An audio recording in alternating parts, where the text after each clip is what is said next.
Hey everybody, welcome to another episode of Memes of the Week. The best thing you can do for this channel is bang that like button like it's Sydney Sweeney in a sundress, so it reaches a wider audience. Also, before I get on with the memes, first a word from today's sponsor, the Red Pill Ring. The Freemasons have their own rings and now so do we. When another MGTOW sees your gold, silver, or bronze ring, he's going to know exactly what it means and that both of you have the same value system. Now all we have to do is make a secret handshake. Please visit redpillring.com today to get your precious ring. Do it fast before Gollum with boobs stops you. And now on with the memes. Number 1, maybe it's time to reject modernity and embrace tradition by reopening up the asylums. In the past, we used to deal with crazy woke people by locking them up from society, so they couldn't spread their crazy ideas like a social cancer cell. Around 15 years ago, the asylums closed in Toronto and they let the crazies onto the streets. We need to bring the guys dressed up in white chasing crazies with their human dog catcher van. Up next, Batman pops Robin across the head because Robin tells Batman that men can't talk about abortion. Meanwhile, last week Robin was saying that men can get pregnant. You think this is a tough and confusing thing to talk about with others in public, but just imagine how it must be if you're a doctor and a pregnant trans man shows up in your office and says he wants to get an abortion. Then he has to talk about it by law, but if he does, he could get in trouble with the law for misgendering. Number 3 is a law we should all get behind.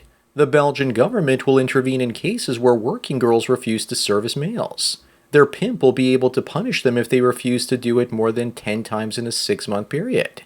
Belgium sounds like a great place. Sounds like Andrew Tate should have gone there instead of Romania. But I can't believe that the government is putting those hoes in line. Moving on, a story in the UK says, "Sorry straight white man, but Doctor Who was never made for you."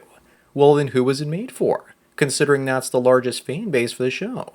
Looks like the BBC is now putting a BBC on screen for all the imaginary fans out there. They'll probably keep making it even though no one watches it, because it's made using government money. But imagine for a second if this was said for any other group of people. Most men stopped watching the show when Doctor Who was replaced by a female hack. Number 5, San Francisco is giving taxpayer-funded shots of vodka to homeless alcoholics in a $5 million program to improve the health of participants. Do they really think that a couple of shots a few times a day is really going to satisfy a fully blown alcoholic? What I want to know is why the government isn't giving me alcohol for free and instead charging me a liquor tax. I think the idea is to wipe out as many homeless people as possible so they can't hit the pension age because Social Security is almost broke. Up next, looks like Amber Turd is at it again, sharing her story about how nobody saw her pain, and they only noticed her mistake. What's this? A woman taking accountability for trying to ruin Johnny Depp's life. But of course her pain of getting caught in her lies is way more important. But seriously, it wasn't a mistake. It was a number 2, and it was by her choice. Number 7, Che Guevara burned books, banned music, was a racist, and ended gays. Yet somehow he became a symbol of hope and freedom. The only reason for that is because he looked like Enrique, the Latin version of Chad, and women found him attractive and they like violent men. But just remember that most people wearing the Che Guevara shirt would have been ended by Che Guevara. But shirts like this are just ways to take money from dumb leftists. Moving on, remember guys, the idea of nagging women is a myth, made up by entitled men who don't like being reminded to do what they should be doing.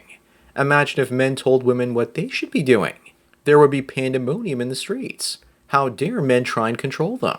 But when they do it to us, it's just about making sure we're good little slaves, doing everything we can to make women's lives better. And if we don't, then they'll just punish us for it.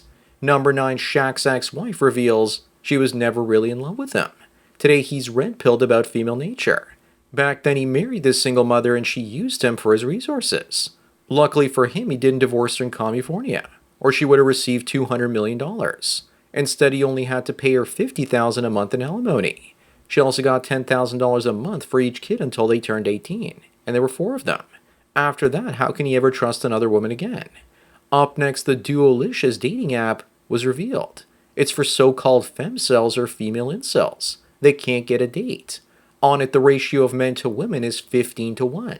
The craziest thing is that there's almost as many transgender people as there are real women on there. Looks like the real femcels are the ones that have had their bottom surgeries. There are more traps on there than actual ladies. If all the dating statistics were exposed, the world would explode. Number 11, this woman says she doesn't owe her brother any loyalty after getting caught sleeping with the dude that ended her brother. Just remember, guys, women are not loyal to anyone but themselves. I used to think that women at least love their brothers and fathers, but after hearing this, I have my doubts. Is this just fatherless behavior at its best, or is there more to the story? Moving on, would you do R2D2? I would, so long as she makes the beep boop sounds. But this looks way too easy. She might have a penis hiding under there. But if there wasn't one, then I'd definitely put my Death Star planes inside of her. I think there's also spelling error. Sorry, it's not R2D2, but instead it's R2 double D2. But if I ever get together with her, it would probably be the worst minute of her life.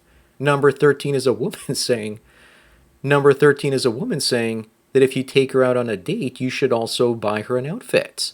And women like this wonder why black men are dating anyone but them. First, single moms are asking you to pay for their babysitters. Now women are asking for clothing. I say of course, but only if I get to choose what she's wearing. She won't agree to that, but she'll give her body over to Tyrone without him having to buy her anything. He smashed without taking her on a date. The only thing she looks like she can offer a man is attitude. Up next, we have Taylor Swift about to push out tons of songs for her new album. And according to South Park, this is how Lorde writes their music too. Probably sounds better this way as well. The simps out there still think that she's cute while pooping. The current track she's dropped is called Taking the Browns to the Super Bowl.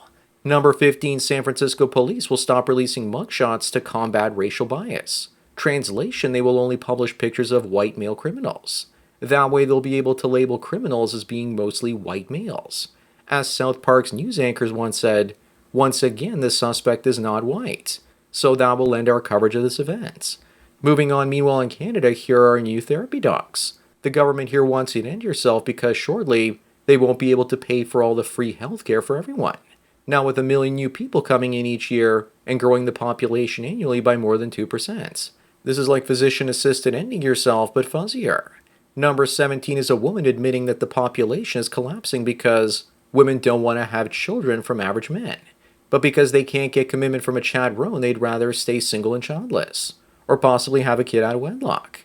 At some point, we'll need to use technology to reproduce, and without women. Up next, when you fly Air China and land in London, you will receive this pamphlet that warns you not to enter areas populated by Indians, Pakistanis, and blacks without taking precautions. And for tourists not to go into such areas by themselves.